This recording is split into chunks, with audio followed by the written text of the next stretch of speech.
You know, it hangs above us on construction sites, this absolute beast of steel and cable.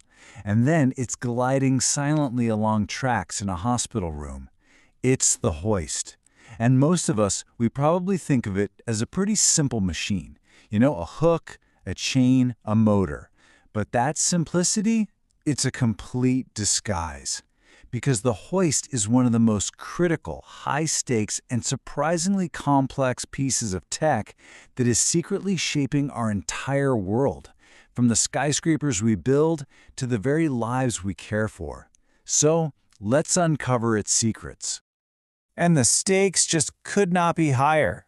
This quote gets right to the terrifying heart of it. Think about it. A car engine might sputter or smoke a little before it dies, giving you a warning. But a hoist's load chain, the single thing connecting the machine to the massive weight below, it doesn't always give you that courtesy. A failure there is instant, and it's almost always disastrous. This isn't just about a dropped pallet of bricks. It's about a machine where the margin for error is quite literally zero. So, to really get the hoist, you have to understand that it leads this kind of double life. Seriously, it exists in two completely different universes, and each one has its own language, its own set of priorities, its own definition of what success even looks like. On one side, you have raw, brutal industrial power, and on the other, you have delicate, precise human care. And this contrast just completely redefines what performance even means.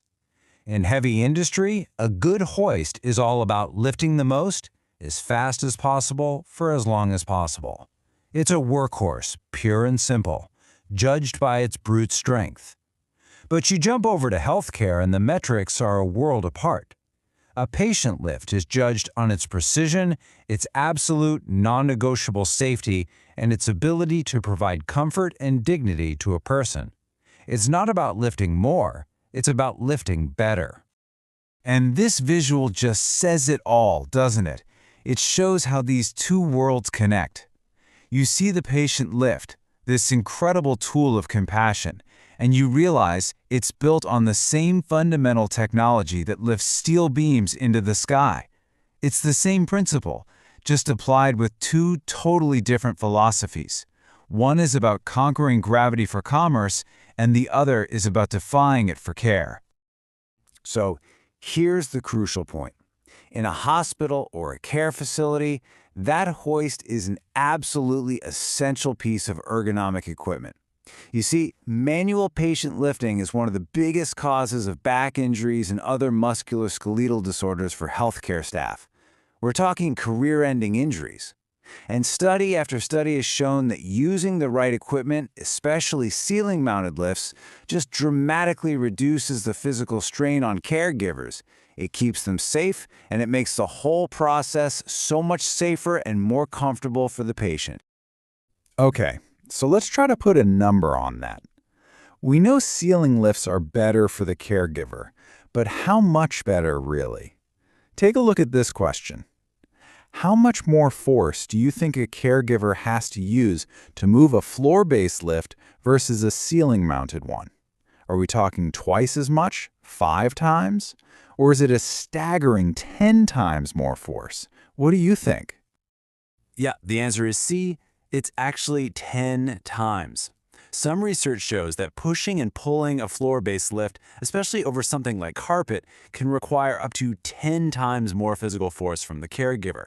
That is a massive difference, and it really explains why staff can still suffer from serious spinal injuries even when they're using a lift.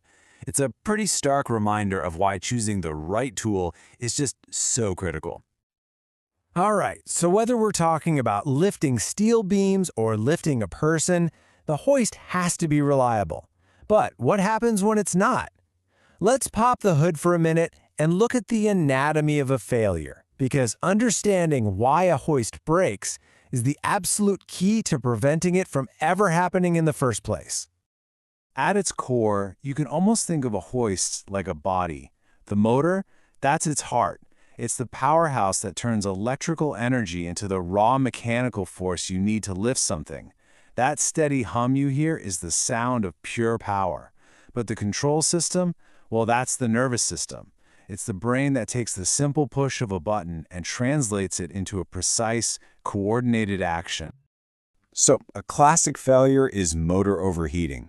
The symptom is simple enough. The outside of the motor gets way too hot to touch. Maybe you even get a faint whiff of a burning smell. That smell, that's the motor's insulation literally cooking itself. And that's the point of no return. And the root cause is almost always the same. The hoist is being overworked. It's being asked to do more than it was ever designed for. The solution isn't just to let it cool down. It's making sure you're using the right hoist for the right job from the get-go. Okay, time for another question. Hidden inside every hoist are these critical safety features. So, what's the component that acts as an unseen guardian, automatically stopping the hook from running up too far and crashing into the hoist itself? Is it A, the contactors, B, the limit switches, or C, the pendant controllers? The correct answer was B, limit switches, those unseen guardians that prevent a nasty collision. But what about preventing failure from just simple overuse? Well, that's where the secret language of hoists comes in. It's called the duty cycle, and trust me, understanding it is the single most important thing you can do to make sure a hoist operates safely for its entire life. So what on earth is a duty cycle? Think of it like this. You wouldn't ask a champion sprinter to run a marathon, right? I mean, they're both runners, but they're built for completely different kinds of work. A hoist duty classification is basically its spec sheet for endurance. It tells you exactly how often, for how long, and how heavy it can lift within a certain time before it starts to damage itself. Ignoring it is like forcing that sprinter to just keep running. Eventually, something's going to break. And there are different languages for this. This table shows the classifications from the Crane Manufacturers Association of America, or CMAA. As you can see, it ranges from Class A, which is for really infrequent standby use, like in a power utility room, all the way up to Class F. That's for continuous severe service. We're talking specialty cranes that run nonstop at or near their max capacity. Matching the class to the job is absolutely everything. Let's test that out. Imagine a hoist in a typical repair shop is doing maybe 5 lifts an hour at slow speeds, sometimes lifting close to its full weight limit. Based on what we just saw, what class do you think that would fall under? Is it A, standby, B, light service, or D, heavy service? The answer was B, Class B for light service. Makes sense.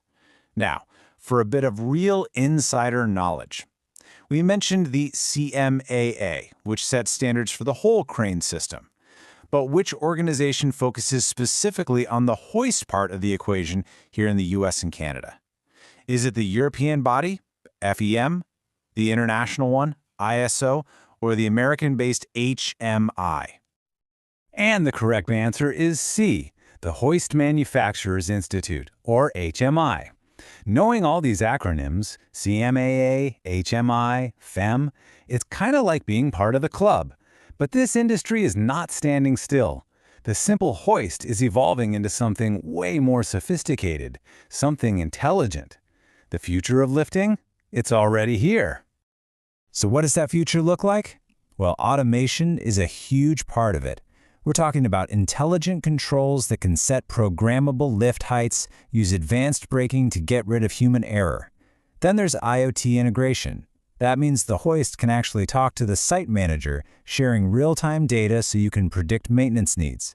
They're getting more energy efficient too. And most importantly, they have incredible safety features like overload detection and collision avoidance systems built right in. Okay, one last question to lock all this in. Which of these new technologies is the real key that allows a hoist to communicate its own health and tell you it needs maintenance before it breaks down? You got it. It's B, the Internet of Things. That connectivity is what's turning a simple tool into an intelligent partner. So, after this deep dive into the secret life of the hoist, let's just quickly recap the most important things we've learned. First, a hoist is not just a hoist. It's a highly specialized machine designed for one of two worlds, either industrial power or human care. Second, that secret language of duty cycles, it's not optional. It's the fundamental grammar of safety and long-term reliability. Third, the future is smart. Hoists are becoming automated, connected, and safer than we ever thought possible. And finally, the next time you see one, I hope you remember that this so-called simple machine is actually a complex, hidden workhorse that really does make our modern world possible. You know, it really makes you think. The hoist is this invisible giant, a piece of technology we totally take for granted, but that enables so much of our lives. So I'll leave you with this question to chew on. What other simple technologies, hiding in plain sight all around us, are also secretly shaping our world and our future?